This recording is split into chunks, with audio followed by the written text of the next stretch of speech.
Salut. Aujourd'hui, jour 9, nous rentrons enfin dans le vif du sujet. Alors, nous allons commencer par essayer d'analyser les arguments qui sont passés lorsqu'on fait appel au CLI.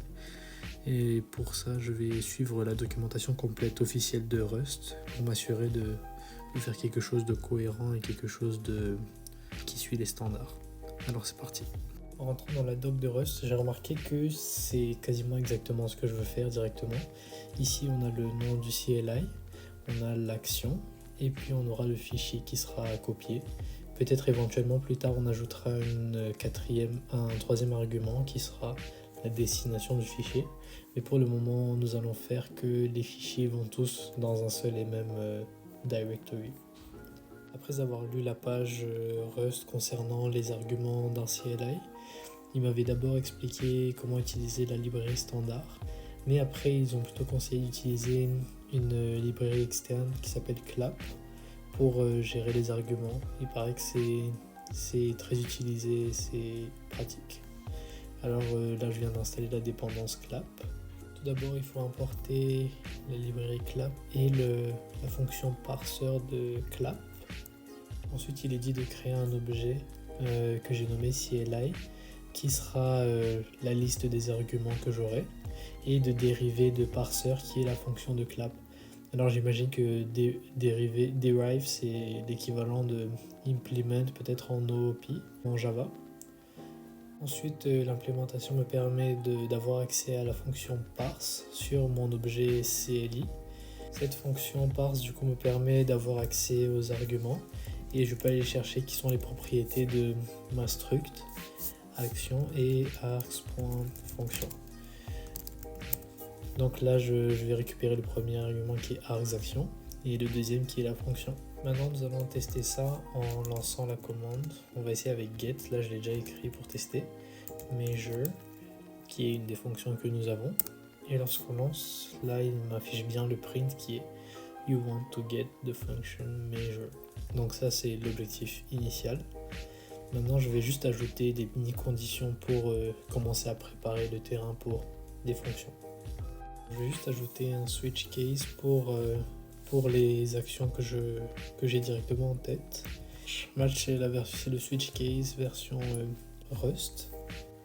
Première case, ça va être la commande get. Get qui va tout simplement print ln function. Deuxième action qui me vient en tête, ça va être doc, je pense que je vais appeler comme ça doc.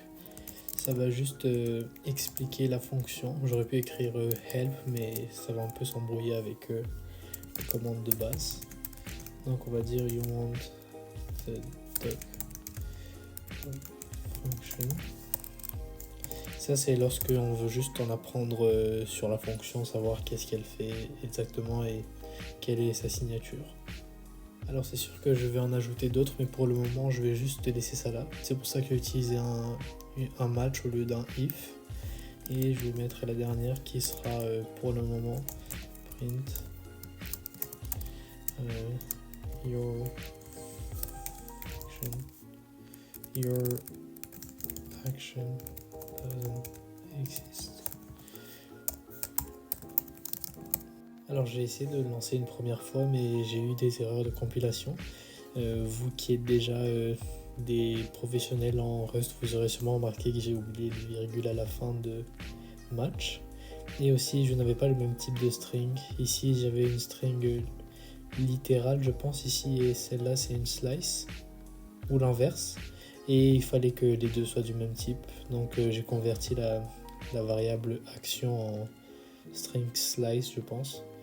Alors je m'excuse parce que pour le moment je ne connais pas encore exactement les différences entre chaque type de string, mais j'ai testé avec ça et ça fonctionne. Alors je vais vous faire une mini démo sur le terminal juste.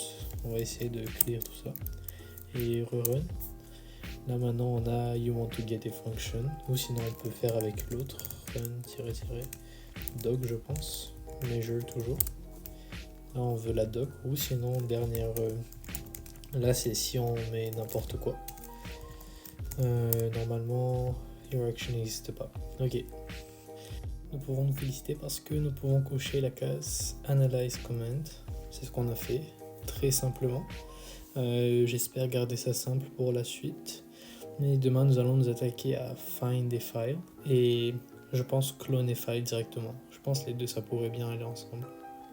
Juste un petit message pour ceux qui s'y connaissent en Rust. Si vous voyez tout au long de mon apprentissage que je fais des erreurs ou qu'il y a des trucs que je pourrais améliorer ou optimiser, n'hésitez pas à écrire en commentaire ou me dire qu'est-ce qui va ou qu'est-ce qui ne va pas. Et tout le monde continue à suivre l'aventure. Ciao!